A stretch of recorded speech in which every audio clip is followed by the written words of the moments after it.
तो स्वागत है आपका हमारे YouTube चैनल जनरल स्टेनोग्राफी में। तो फ्रेंड्स, आज की वीडियो में हम बात करेंगे जो अपने ग्रामर के कुछ रूल्स हैं उनके बारे में बात करेंगे। वैसे तो मैंने इस पर एक वीडियो बना रखी है, लेकिन वो जैसे अर्धविराम, पूर्ण विराम, छोटी की बड़ी की दो और होते हैं अपने, वो दोनों परंतु इनसे पहले कोमा आएगा नहीं आएगा, ये अर्धविराम और पूर्ण विराम वाली वीडियो मैंने बना रखी है। तो उसका लिंक आपको डिस्क्रिप्शन मिल जाएगा, पहले आप वो देखिए और उसके बाद में जो कुछ नियम बचे हैं वो इसमें मैं आपको क्लियर कर देता हूँ। ठीक है दोस्तों, तो उनकी बात करेंगे और उनको देखेंगे कैसे क्या वो अपने अप्लाई होते हैं। तो दोस्तों, बिल्कुल जो व्याकरण की भाषा से दूर हट के अपनी भाषा में सीखेंगे और बिल्कुल सिंपल तरीके से उनको देखेंगे। ठीक है दोस्तों, और यदि आप चैनल पर नए हो तो चैनल को सब्सक्राइब और शेयर जरूर करें। तो चलिए दोस्तों, स्टार्ट करते हैं।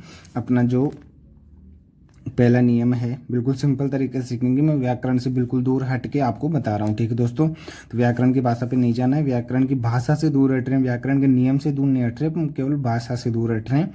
तो और अपनी भाषा में सिंपल तरीके से इसको सीखेंगे। ठीक है दोस्तों, पहला नियम है अपना, जैसे हम कुछ शब्द लेते हैं पहले तो, जैसे है अपना लोगों, दूसरा है रोगों, तीसरा है अपना कामों।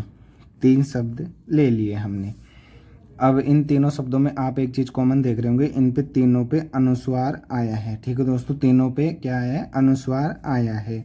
लिख देता हूं मैं, क्या आ रहा है। ठीक है दोस्तों, अनुस्वार आ रहा है अपना, तीनों पे क्या आ रहा है, अनुस्वार आ रहा है। तो अनुस्वार क्यों आ रहा है, इसका नियम मैं आपको बता देता हूँ। जो अपने लर्नर्स भाई है उनको पता ही नहीं है कि क्या है क्या नहीं है, वो केवल लिखते जा रहे हैं। उनको जो अनुस्वार का है, ये ऐसी छोटी मोटी चीज़ें उनको अभी तक पता नहीं है, तो उनके लिए वीडियो स्पेशली है, तो मैं बताता हूँ आगे। तो ये अनुस्वार, इसका नियम है अपना, जो है लोगों, तो लोगों इसको लिख लेते हैं एक बार दोबारा से, लोगों। तो ये शब्द क्या है, इस शब्द को आप देखेंगे व्याकरण के अनुसार देखें तो ये शब्द जो है अपना एक बहुवचन शब्द है। ठीक है दोस्तों, अब इतना तो सबको पता है कि बहुवचन और एकवचन होता क्या है, सिंगुलर और प्लूरल होता क्या है, तो ये तो सबको पता होता है। तो ये क्या है, बहुवचन शब्द। तो एक चीज हमेशा नोट कर लो, आप नोट बना के इसको लिख भी सकते हो और याद रहे तो याद भी कर सकते हो कि जो बहुवचन शब्द आते हैं अपने, जो बहुवचन शब्द हैं, कोई सा भी वर्ड हो बहुवचन हो, तो उस पे हमेशा क्या आता है, लास्ट में अनुस्वार आएगा। ठीक है दोस्तों, क्या आएगा, अनुस्वार अपना आएगा। ये चीज हमेशा ध्यान रखना। जो जहां भी बहुवचन शब्द आए, लोगों, रोगों, कामों, व्यक्तियों, वस्तुओं, कोई भी वर्ड आए, उसके लास्ट में जो है अनुस्वार आना जो है जरूरी है। नहीं आया तो वो शब्द जो है गलत माना जाएगा। ठीक है दोस्तों, तो आपको करना क्या है, कोई भी बहुवचन शब्द हो उसके लास्ट में आपको लगाना क्या है, अनुस्वार अवश्य लगाना है। ठीक है दोस्तों, तब जाके वो आपका वर्ड सही होगा। ठीक है फ्रेंड्स, आगे बात करते हैं। जो दूसरा नियम है अपना, दूसरा नियम है इन्हीं पे लागू होता है। एक मिनट बात कर लेते हैं हम। जैसे है व्यक्तियों। ठीक है दोस्तों, आगे दूसरा शब्द है अपना युवतियों, आगे है अपना बीमारियों। ठीक है दोस्तों, और एक शब्द और लेते हैं हम, चुनौतियों। ये हो गया अपना चुनौतियों। ठीक है दोस्तों, अब वैसे अब मैं इनको शॉर्ट में लिखता हूँ, एक बार इसको लिखेंगे, तोड़ के लिखेंगे तो चुनौती, और इसको लिखेंगे तो बीमारी, और इसको लिखेंगे तो युवती, और इसको लिखेंगे तो व्यक्ति। ठीक है दोस्तों, अब व्यक्ति में देखेंगे छोटी की मात्रा है लास्ट में, युवती में देखेंगे बड़ी की मात्रा है, चुनौती में बड़ी की मात्रा, बीमारी में बड़ी की मात्रा। लेकिन जब ये बहुवचन बनता है, इनका, इन शब्दों का बहुवचन बनता है, तो बहुवचन बनते ही क्या हो गया, छोटी की मात्रा हो गई पहले, और इस पे चुनौती पे भी छोटी की मात्रा हो गई, और युवती पे भी छोटी की मात्रा हो गई। तो ये क्यों हो गई, इसको समझाता हूँ मैं आपको। जो है अपना बीमारी, चुनौती और युवती, जो ये शब्द, कोई भी शब्द हो, यदि वो बहुवचन में आ रहा है लास्ट में, तो उससे पहले आने वाली मात्रा क्या होगी, हमेशा छोटी ई की मात्रा होगी। ठीक है दोस्तों, बिल्कुल सिंपल तरीके से मैं आपको बता रहा हूँ, सिंपल तरीके से आपको बता रहा हूँ, आराम से देखेंगे और इसको सीखेंगे। ठीक है दोस्तों, ध्यान दीजिए एक बार।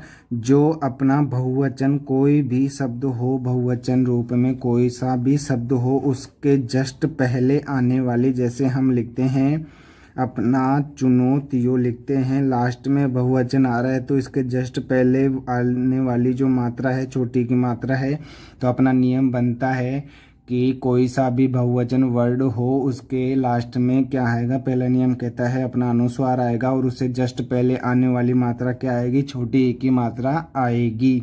ठीक है दोस्तों, दूसरा नियम अपना समझ में आ गया होगा लगभग सबको। तो ये है अपना दूसरा नियम। कई लोगों को पता ही नहीं रहता छोटी की मात्रा बड़ी की मात्रा, वो कंफ्यूज होते रहते हैं। तो ये नियम है इसका कि जो प्लूरल शब्द है उसके जस्ट पहले आने वाली मात्रा क्या होगी, छोटी की मात्रा होगी। अब हम बात करते हैं दोस्तों, हम बात करते हैं छोटी ई की मात्रा और बड़ी ई की मात्रा। जो अपनी ये छोटी ई की मात्रा और जो है अपनी बड़ी ई की मात्रा, छोटी की मात्रा और बड़ी ई की मात्रा की बात करते हैं। तो इसमें बात क्या करेंगे हम, जैसे आप कोई सा भी शब्द सही कर सकते हो इस ट्रिक से। तो ट्रिक मेरी क्या है, जैसे पहला वर्ड है अपना सीखना, आप पढ़ के देखना एक बार इसको, और इसको पढ़िए और एक बार इसको पढ़िए, उच्चारण के साथ पढ़ो, मात्रा का उच्चारण सीखना होगा आपको। सीखना और एक होता है सीखना। अब वैसे ही जैसे इसको लिखते हैं, ये हो गया अपना लिखना, और लिखना पे एक बार बड़ी की मात्रा लगा के इसको पढ़िए। अब ये क्या हो गया, लिखना। लिखना यानी कि जो बड़ी मात्रा आती है ऊ की हो चाहे एक ही हो, वो थोड़ी लंबी खिंचती है। सीखना, सीखना छोटी की मात्रा वो होती है छोटी, सीखना। ये छोटा सा अनुवाद जो है इसका उच्चारण छोटा होता है सीखना, और एक होता है सीखना। तो क्या होता है, जो बड़ा ऊ हो चाहे बड़ी ई हो, इनका उच्चारण क्या होगा, थोड़ा लंबा खींचेगा। तो आप इस ट्रिक से कोई सा भी जो अपना वर्ड है उसको सही कर सकते हो और आप जो अपनी हिंदी सुधार सकते हो। ठीक है दोस्तों, तो ये हो गया अपनी छोटी बड़ी की मात्रा का कन्फ्यूजन दूर हो गया। आप आराम से लिखना, दिखना, देखना, तो ये छोटी की बड़ी ऊ और छोटी ऊ की मात्रा को देख सकते हैं, और बड़ी ई और छोटी की मात्रा को आराम से इसका उच्चारण करके आप आराम से कन्फ्यूजन दूर कर सकते हैं। ठीक है दोस्तों, अब एक बार और जो छोटे मोटे शब्द हैं, 2-3 शब्द हैं जो कन्फ्यूजन वाले वर्ड हैं, 2 या 3 हैं, उनकी हम बात कर लेते हैं। एक तो होता है कार्रवाई, एक होता है कार्यवाही।